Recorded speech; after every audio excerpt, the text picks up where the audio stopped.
bahay. Lobat yung battery ko. Kailangan natin linisan to. Buti may compressor si boss.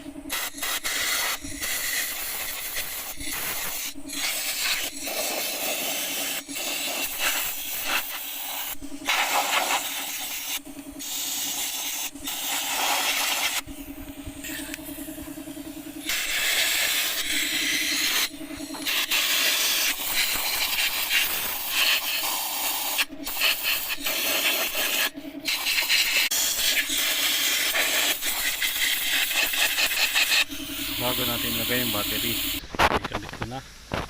Tingnan lang natin.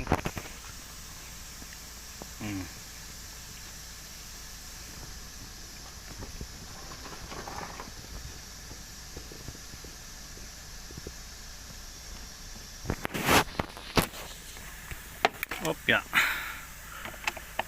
Okay guys, higpit na.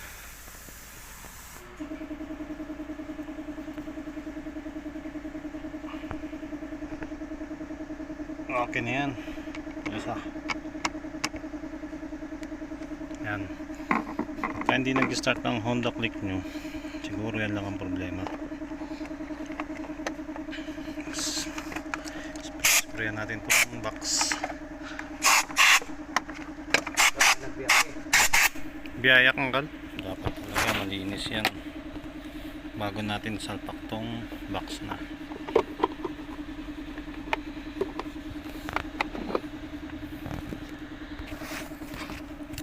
Okay, nilagay na natin.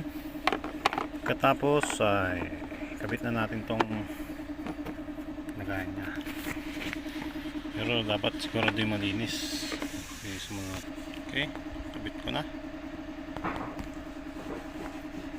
Kabit na natin. Yan, ganyan po mag-replacement ng battery.